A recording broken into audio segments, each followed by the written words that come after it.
The year was 1873.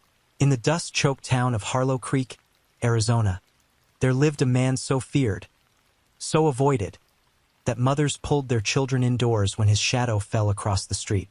His name was Silas Kane, and he hadn't heard a woman's voice, not directed at him, not spoken kindly, in over 11 years. They said he was cursed.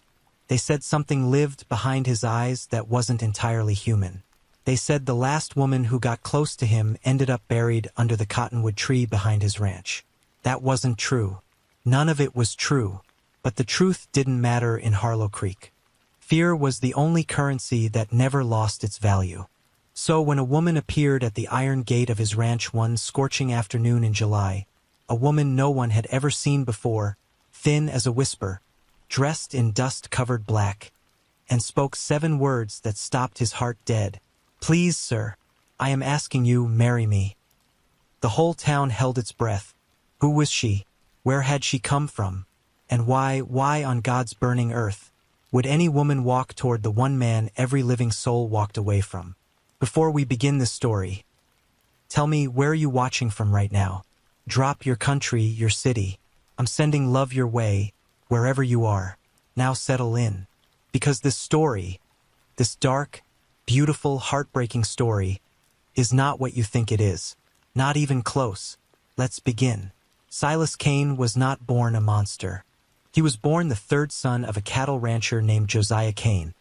A hard man, but a fair one, who worked the land south of Harlow Creek with hands that had never known rest. Josiah raised his boys the way the desert raised everything, with pressure, heat, and very little mercy. But he loved them. He loved them deeply. He just never figured out how to say it. Silas was different from his brothers. Where Thomas and Virgil were loud, reckless, full of laughter that rang across the canyons, Silas was quiet, watchful. He could sit on the porch for 3 hours without saying a word, just watching the light change across the mesa. His mother, Eliza, used to say he was listening to something the rest of US can't hear. She died when Silas was 12. Typhoid took her in 6 days. 6 days of fever, delirium, and whispered prayers. Silas didn't leave her bedside once. Not once. His brothers went out to the barn and cried where no one could see them. His father rode into the desert alone and didn't come back for 2 days. But Silas stayed. He held her hand. He watched the life leave her the way you watch the last flame of a candle surrender to the dark. Something changed in him after that. Not something dramatic. Not some violent transformation. Just a quiet withdrawal, like a river pulling back from its banks. He spoke less, smiled less. His eyes, already serious for a boy his age, took on a weight that made grown men uncomfortable. By the time Silas was 20, his father was dead too. A horse threw him on a rocky trail and his neck snapped like a dry branch. Thomas took over the ranch. Virgil left for California. And Silas built a smaller ranch on the eastern edge of Harlow Creek. Up against the foothills, surrounded by iron fencing, he welded himself. He raised cattle. He broke horses. He kept to himself. And the town let him be, for a while. The trouble started the year Silas turned 25. A woman named Clara Hutchins, the schoolteacher's daughter, young, bright-eyed, full of that reckless courage that comes from never having been truly hurt, took a liking to him. She'd see him in town buying supplies, and she'd smile at him. He'd nod. That was it. That was their entire courtship for 3 months. Smiles and nods. But Clara was persistent. One afternoon, she walked out to his ranch uninvited, carrying a basket of bread and jarred peaches. She knocked on his door, and when he opened it, confused, suspicious, a shotgun loosely held at his side because that was how you answered a door in the territory, she just smiled and said, "I thought you might be hungry." He let her in. They talked for 2 hours. It was the most Silas had spoken since his mother died. Clara had this way about her, warm, unhurried, patient. She didn't press him. She didn't try to fill his silences. She just sat with him, and something in his chest, something locked and rusted shut for years, began to creak open. They saw each other twice a week for 2 months, and then Clara vanished. Not dramatically, not violently. She simply stopped coming, stopped smiling at him in town, crossed the street when she saw him, wouldn't meet his eyes. Silas didn't understand. He went to her father's house and knocked. Her father, a thin, nervous man named Hutchins, opened the door and said 5 words that Silas would never forget.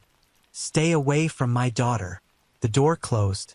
Silas stood there for a long time, the desert wind pulling at his coat, and then he walked home. He found out later, through whispers, through fragments, that someone in town had told Clara about what really happened to his mother, that Silas had been alone with her when she died, that no one else had been present, that maybe, just maybe, a 12-year-old boy who was too quiet and too strange had done something unnatural. It was a lie, a monstrous, baseless lie, but it spread the way lies do in small towns, like fire through dry brush, unstoppable and indiscriminate. And just like that, Silas Kane became the man no woman would touch, the man every woman ran from. He was 25 years old, and he was already a ghost. 18 years passed, 18 years of silence, 18 years of iron fences and solitary meals and conversations held only with horses who didn't judge and cattle who didn't whisper. Silas Kane was 43 years old, and he had made peace with his isolation the way a prisoner makes peace with his cell, not with acceptance, but with the slow erosion of hope until what remained was something that looked like calm but was really just exhaustion. Harlow Creek had grown. A railroad spur now connected it to Tucson. New families arrived. New buildings went up. Proper courthouse. A second saloon. A telegraph office. The town was respectable now, or at least it wore respectability like a borrowed coat. But the story of Silas Kane hadn't changed. If anything, it had grown. The whispers had calcified into legend. New versions of the lie circulated with the regularity of seasons. He'd killed his mother. He'd killed a drifter. He'd buried someone or several someones under that cottonwood tree on his property. Children dared each other to touch his fence. Teenagers carved warnings into the wooden posts along the road to his ranch. Even the new sheriff, a transplant from Missouri named Garrett Cole, had paid him a visit in his first week to introduce himself, which really meant to size him up, to look into his eyes and decide whether the stories were true. Silas let him look. The sheriff left without a word. It was a Tuesday in July when she appeared. The heat that day was biblical, the kind of heat that made the air itself look sick, wavering and distorted above the cracked earth. Nothing moved. Even the lizards had retreated into shadow. Silas was in his barn, mending a saddle, when he heard the gate rattle. He didn't get visitors, ever. Occasionally, a ranch hand from one of the larger outfits would come by looking for stray cattle, but they always announced themselves from a distance. Loudly, nervously, the way you'd call out near a predator's den. This was different. This was quiet. He set down the saddle and walked out into the light, squinting against the glare. And there she was, a woman, standing at his gate, both hands wrapped around the iron bars like she was holding herself up. She was thin, alarmingly thin, with dark hair falling loose around a face that was sun-darkened and angular. Her dress was black, faded to a dark gray in places, and it was covered in trail dust so thick it looked like she'd walked through a sandstorm. Her boots were falling apart. Her lips were cracked, but her eyes were clear, focused, burning with something that Silas couldn't name but recognized immediately. Desperation. Not the wild, flailing desperation of panic. Something quieter. Something deeper. The desperation of someone who has already accepted the worst and is now operating on the other side of fear. She looked at him. He looked at her. Neither spoke. Then she opened her mouth, and her voice came out cracked and dry, barely above a whisper. "Please, sir, I am asking you. Marry me." Silas didn't move. He didn't blink. For a long moment, the only sound was the wind shifting dust across the yard. "You lost?" he finally said. "No. You know who I am? Silas Kane. Then you know what they say about me. I know what they say. And you're still standing there. I'm still standing here." He studied her. She wasn't young, maybe 30, maybe older. Hard to tell with the desert's damage written into her skin. But she stood straight despite her exhaustion, and she met his gaze without flinching, and that alone told him more about her than any words could. "What's your name?" he asked. "Nara. Nara Dunhill." He'd never heard the name. She wasn't from Harlow Creek. Wasn't from any town nearby, judging by the state of her clothes and the depth of her fatigue. "You need water," he said. "I need a husband. You need water first." He opened the gate. She hesitated, just for a heartbeat, and then stepped through. He led her to the porch, sat her in the chair, and brought her a tin cup of water from the well. She drank it in 4 swallows. He refilled it. She drank again. Then she looked up at him with those burning, exhausted, impossibly steady eyes and said, "I'll explain everything. I'll tell you why. But I need your answer first." Silas leaned against the porch post, crossed his arms, and looked out at the empty desert. "Lady," he said quietly, "I haven't spoken to a woman in 11 years, and the last one who got close ran like I was the devil himself." He paused. "So before I give you any answer, you're going to tell me exactly who you are, exactly where you came from, and exactly why a woman who clearly has no business being in this territory walked across God knows how many miles to propose marriage to a man the whole world calls a murderer." Nara Dunhill sat down. "The tin cup. That," she said, "is going to take a while. I've got nothing but time." Nara Dunhill was born in St. Louis, Missouri, in 1842. Her father was a clerk in a shipping company. Her mother was a seamstress who took in laundry on the side. They were poor, not destitute, but the kind of poor where every meal was a small negotiation with fate, and a broken shoe was a family crisis. She told Silas this sitting on his porch as the sun slid toward the mesa, her voice steady, her hands folded in her lap as if she were testifying in court. She was the oldest of 4 children, 2 sisters, 1 brother. She raised them as much as her mother did because her mother was always working, always bent over fabric or a washboard, always tired in a way that went deeper than the body. When Nara was 17, her father died. Pneumonia. He went from coughing to coffin in 9 days. The shipping company sent a letter of condolence and nothing else. Nara went to work. She cleaned houses for wealthy families along the riverfront. She scrubbed floors, polished silver, washed windows so clear they disappeared. She worked 6 days a week, sometimes 7, and brought home every cent. At 19, she married a man named Douglas Pruitt. She said his name the way you say the name of a disease you survived, carefully, with the memory of pain still living in the syllables. Douglas was a farrier, a man who shoed horses. He was handsome in a rough, unfinished way, with strong hands and a smile that made promises his character couldn't keep. He courted Nara with patience and small gifts, a ribbon, a carved wooden bird, a single wildflower left on her doorstep. She thought he was kind. She thought he was steady. She was wrong.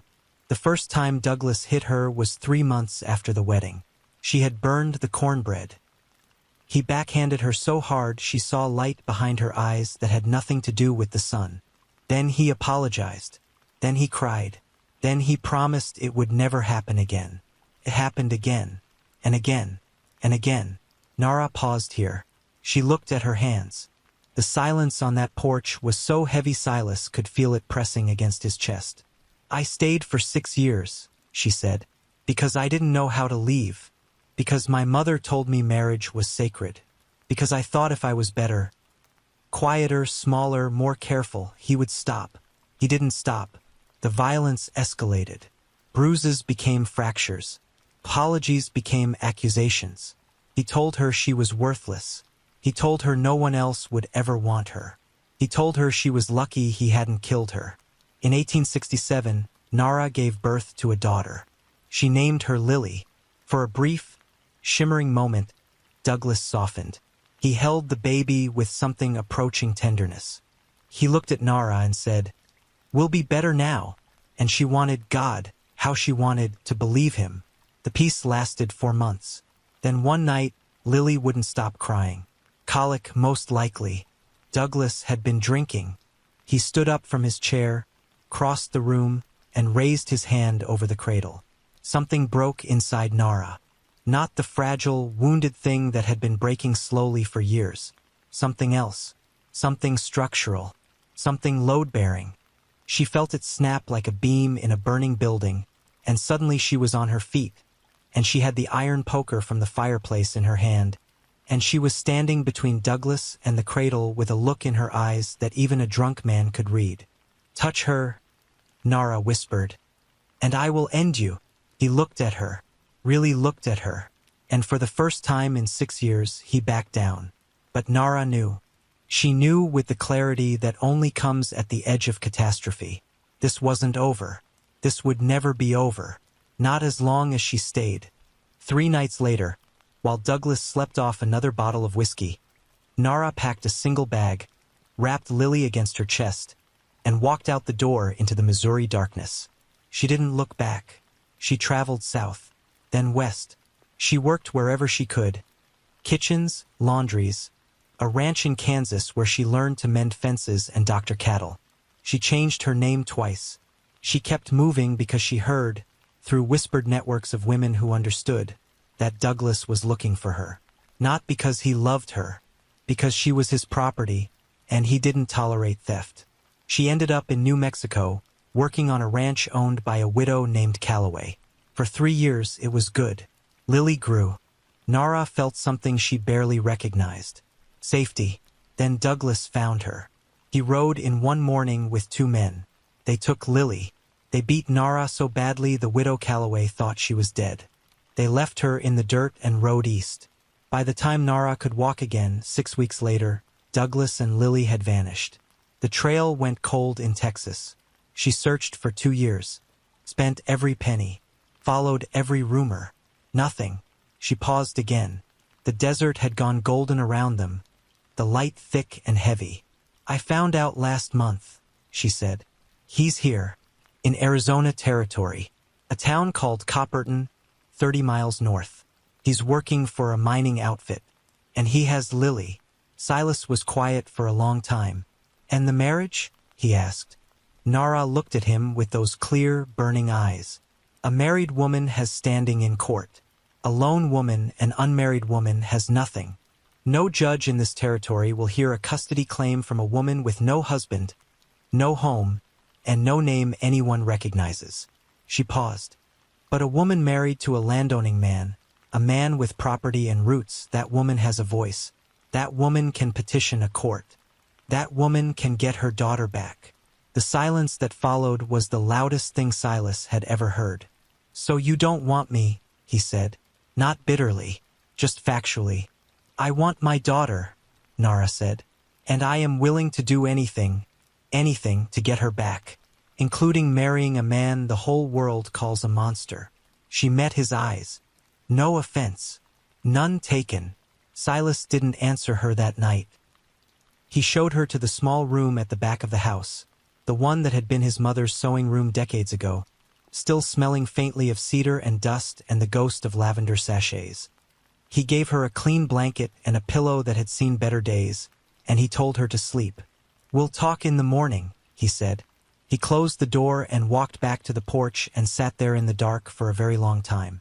The stars overhead were savage in their clarity. A million cold lights burning in a sky that offered no guidance and no comfort. He thought about Clara Hutchins, about her smile disappearing, about her father's 5 cold words, about the 18 years of silence that followed, each year stacking on top of the last like bricks in a wall he hadn't asked anyone to build. He thought about the lie, the original lie that he had somehow harmed his own mother. He'd never found out who started it. He had suspicions. Old man Bartlett, who'd had a land dispute with his father. Or maybe the Whedon family who'd wanted the cane grazing rights. It didn't matter. The lie had taken on its own life, grown its own legs, and walked through Harlow Creek with the confidence of truth. And now this woman, this battered, exhausted, extraordinary woman, was asking him to do the one thing the world had decided he was unworthy of. She was asking him to be a husband. Not a real one, maybe. Not in the way he'd once dreamed about in his younger years, when he still believed someone might look at him and see something worth loving. but a husband on paper, a name on a document, a legal shield. She was asking him to be useful, and God help him, that was more than anyone had asked of him in 18 years. In the morning he cooked breakfast. Eggs, salt pork, biscuits that were slightly burned on the bottom because he'd been distracted. He set a plate in front of Nara when she emerged, bleary-eyed and uncertain, and he poured her coffee and sat down across from her. "I'll do it," he said. She stopped chewing. "You will. On conditions." She set down her fork. "Name them. First, you tell me the truth. About everything. If there's something you're not telling me, something dangerous, something that could bring trouble to my door, I need to know now." "There's nothing. I've told you everything." "Second, when it's done, when you have your daughter back, you're free to go. I won't hold you. I won't claim you owe me anything. You walk away clean." She stared at him. Something moved across her face, surprise maybe, or something softer. "Agreed. Third," he paused, "if it comes to a fight, if this Douglas Pruitt shows up at my gate with guns and grievances, I need to know you're prepared for what that looks like."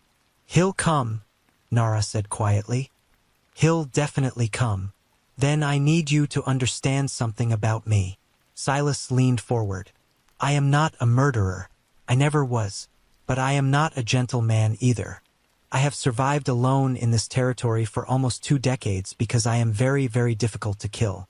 If your husband, your former husband, brings violence to my home, I will answer it. And I will not answer it politely."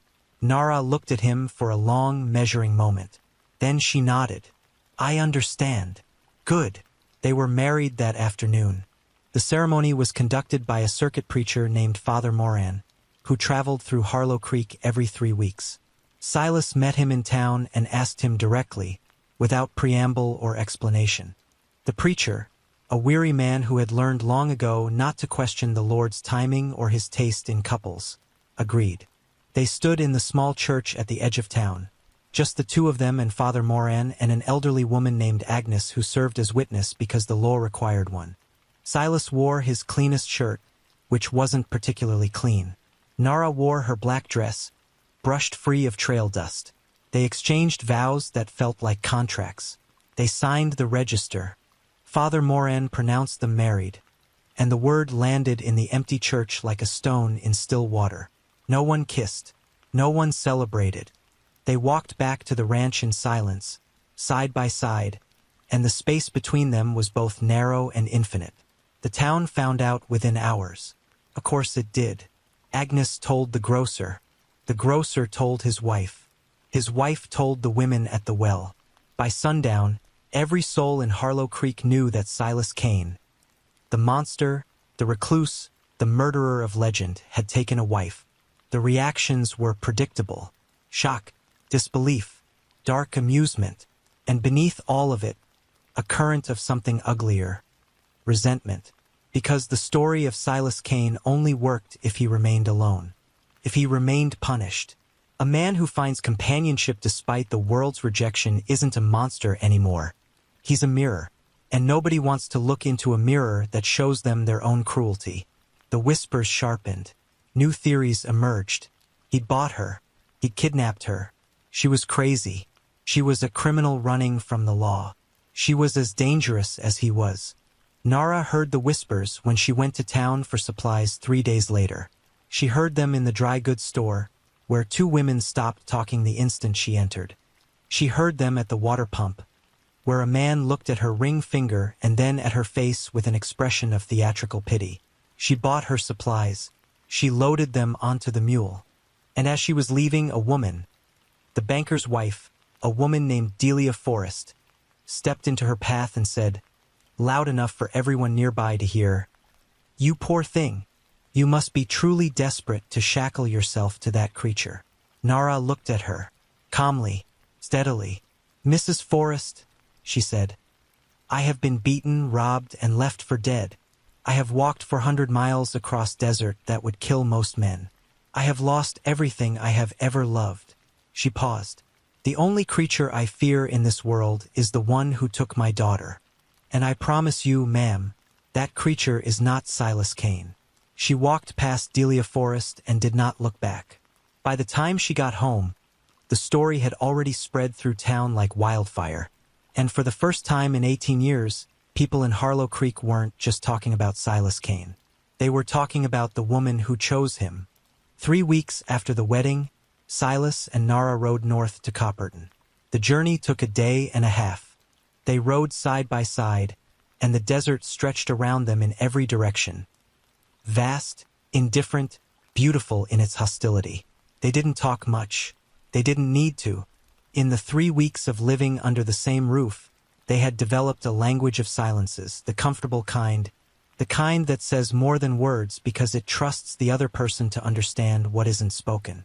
They had also developed something neither of them had expected: respect.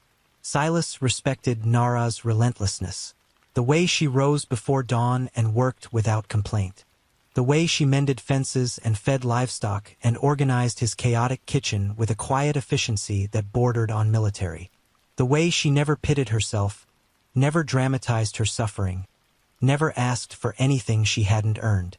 Nara respected Silas's steadiness, the way he occupied space without demanding attention, the way he listened, truly listened when she talked about Lily, the way he asked questions that showed he was thinking about her problem as if it were his own, the way he had opened his gate to a stranger and changed his entire life without asking for gratitude or explanation beyond what she'd already given. They were not in love. Not yet. Maybe not ever. But they were something rarer than love in the frontier. They were allies. And in a world that had betrayed them both, that alliance felt like the sturdiest thing either of them had ever built. Copperton was a mining town. Ugly, loud, temporary feeling, like the earth itself was merely tolerating its existence. The main street was a muddy trench flanked by wooden buildings that leaned at angles suggesting they'd given up on permanence. The air smelled of sulfur and sweat and the metallic tang of ore. They checked into the town's only boarding house, a grim establishment run by a silent Mexican woman who asked no questions and offered no hospitality beyond a key and a nod. The plan was simple: file a petition with the territorial court, present the marriage certificate, establish Nara's legal standing, request a custody hearing. But first they needed to find Lily. Nara had information, a letter from a woman in New Mexico who had seen Douglas working at the Monarch mine, north of town. The letter was 3 months old. People moved fast in mining country, but it was all they had.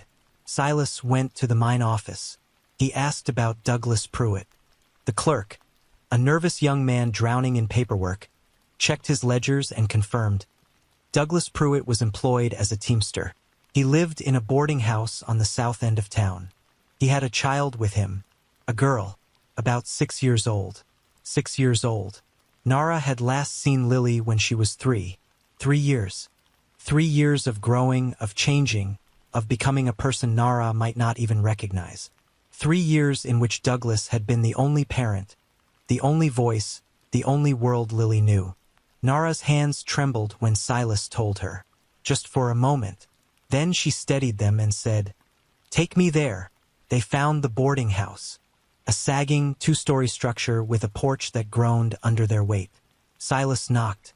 A woman answered, the landlady, stout, suspicious. "We're looking for Douglas Pruitt," Silas said. "He's at work. Won't be back till dark. He has a daughter, a little girl." The landlady's eyes narrowed. "What's it to you?" Nara stepped forward. "I'm her mother." Something shifted in the landlady's face. A flicker of recognition, not of Nara, but of a story. The universal story. The one that every woman in every town in every territory knew by heart but rarely spoke aloud. "She's upstairs," the landlady said quietly. "Room 4. They climbed the stairs. The hallway was dark, narrow, smelling of mildew and tobacco. Room 4 had a thin door with a rusted latch. Nara knocked. No answer. She knocked again. A small voice, thin, uncertain. "Papa." Nara's composure shattered. Not dramatically, not with sobs or wailing. It shattered the way ice shatters on a river in spring. Silently, completely, all at once.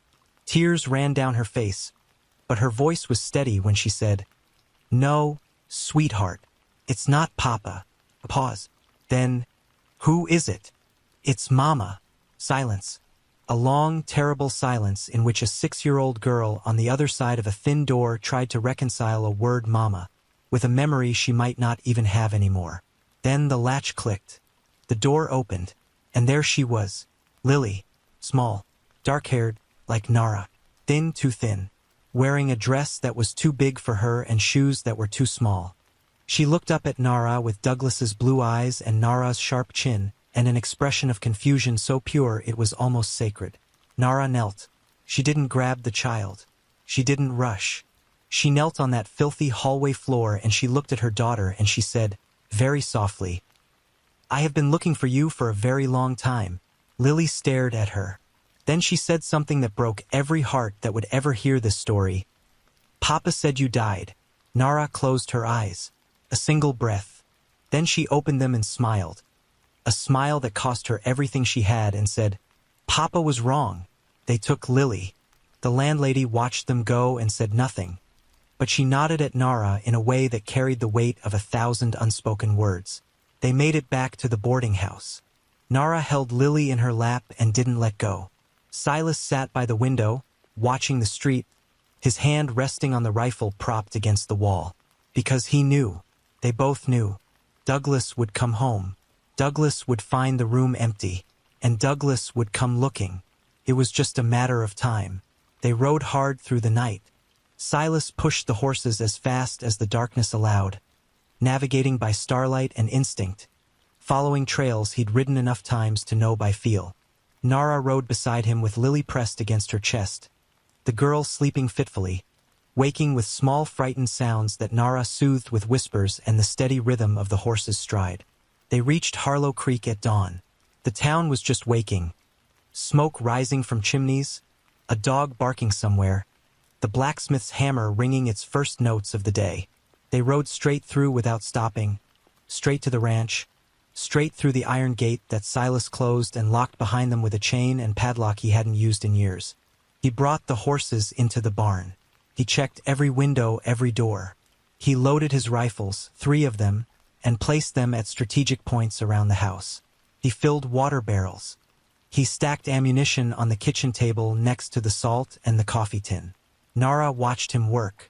Lily sat on the floor, eating a biscuit, studying the house with wide, cautious eyes, touching things gently as if testing whether they were real. "How long?" Nara asked. "Day, maybe 2. Depends on when he discovers she's gone. Depends on how fast he rides. He'll bring men. Probably. What do we do?" Silas looked at her. "We don't do anything. You stay inside with Lily. I handle what comes through that gate. I'm not going to hide while You're going to protect your daughter. That's not hiding. That's the most important thing happening in this house." She wanted to argue. He could see it in her jaw, in her shoulders, in the fire behind her eyes. But she looked at Lily, at this tiny, fragile, miraculous person she had crossed deserts and endured hell to find, and she nodded. Douglas Pruitt arrived on the 2nd day.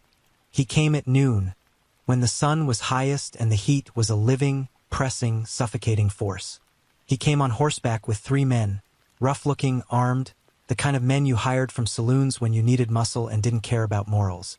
Silas saw them from the window, for riders approaching from the north, kicking up a column of dust that rose against the blue sky like a signal fire. He picked up his rifle, checked the chamber, and walked outside. He stood at the gate, just stood there, arms at his sides, rifle in his right hand, barrel pointed at the ground, the sun on his face, the iron fence behind him, the house behind that, and inside the house, in the back room with the cedar smell and the lavender ghost, a woman and a child who were counting on him to be exactly what the world had always accused him of being. Dangerous.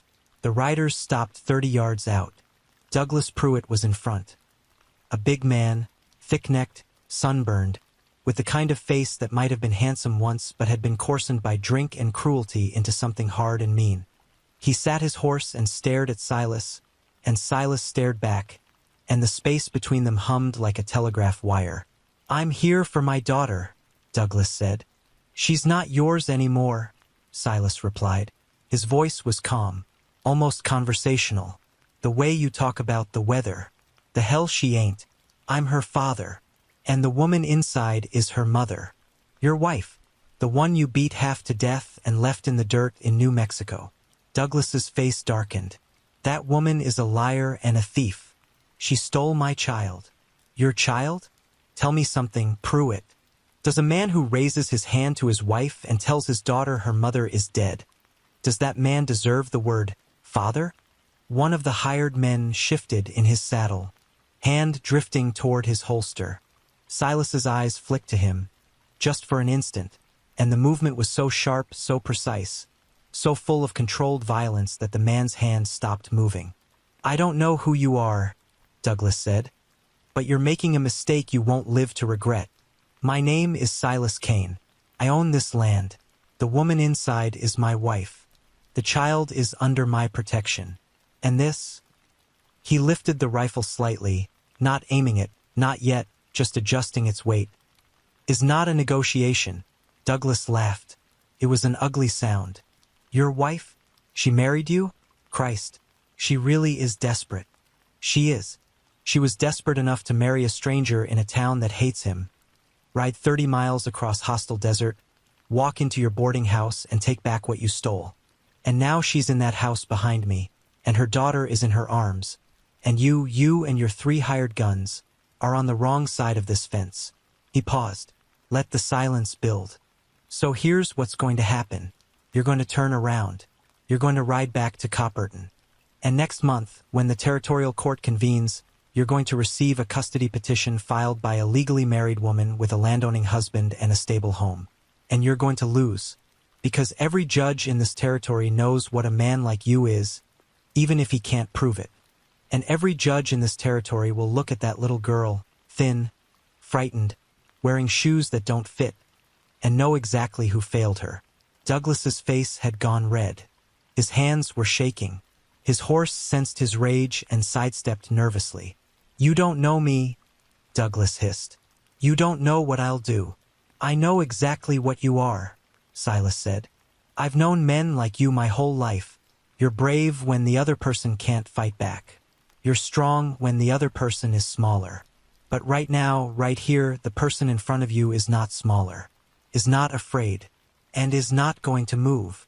He raised the rifle, not dramatically, just smoothly, efficiently, the way a man raises a tool he knows how to use. "So I'll ask you one time, are you going to ride away? Or are you going to make your daughter an orphan?" The silence lasted 10 seconds. 20. 30. The desert wind pushed dust between them. The sun hammered down. One of the hired men, the youngest, quietly turned his horse and began riding away. Then another. Douglas sat there alone, his 2 remaining allies already retreating, his rage fighting his survival instinct in a war that played out across his face in real time. Then he spat in the dirt, yanked his horse's reins, and rode away. Silas stood at the gate until the dust settled, until the hoofbeats faded, until the desert was silent again, vast and indifferent and eternal. Then he lowered the rifle, and his hands, his steady, unshakable hands, trembled. Just once. The custody hearing took place 6 weeks later in Tucson. Judge William Harker presided. Nara testified. Silas testified. The widow Calloway sent a written deposition describing the beating she had witnessed. The landlady from Copperton sent a letter describing the conditions in which Lily had been kept. Douglas Pruitt, who had hired a lawyer from Phoenix, argued that Nara had abandoned the child, that she was unstable, that her new marriage was a fraud. Judge Harker listened to everything. Then he looked at Lily, who was sitting in the gallery next to Silas, holding his hand, holding the hand of a man she had known for barely 2 months, but who had stood at a gate with a rifle for her. The judge awarded full custody to Nara. Douglas Pruitt left the courthouse without a word. He was last seen boarding a train headed east. No one in Harlow Creek or Copperton ever saw him again. Silas and Nara returned to the ranch. They returned to their separate rooms, their shared meals, their comfortable silences. They returned to the life they had built. Not out of love, not at first, but out of something just as sturdy, mutual recognition.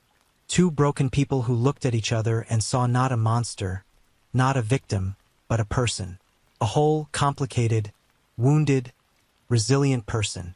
The town of Harlow Creek did not change overnight. The whispers continued, but they were softer now. And occasionally someone, the grocer, the blacksmith's wife, old Agnes who had witnessed the wedding, would nod at Silas in the street. Not warmly exactly, but with acknowledgement, with the grudging admission that maybe, just maybe, the story they had been telling themselves for 18 years was not the whole truth. Lily grew up on that ranch. She learned to ride before she learned to read. She called Silas by his name, just Silas, until she was 9 years old. Then one morning, unprompted, unrehearsed, she looked up from her breakfast and said, "Good morning, Papa." Silas didn't react. Not visibly. He just nodded and poured her milk. But Nara saw it. She saw the way his hand paused on the pitcher. She saw the way his jaw tightened. She saw the way he turned toward the window so the light would explain the brightness in his eyes. And she knew. The curse was broken. Not by magic. Not by violence. Not by some grand redemptive gesture. It was broken by a woman who showed up at a gate, desperate enough to see clearly, and by a man who had waited 18 years for someone, anyone, to knock. Sometimes the bravest thing in the world is not drawing a gun. It's opening a door. So tell me, what would you have done in his place? Would you have opened that gate? Or would you have let fear make the choice for you? Leave your answer in the comments. And if this story stayed with you, if you felt something, share it with someone who needs to hear it. Because everyone deserves to know that the story the world tells about them isn't always the true one.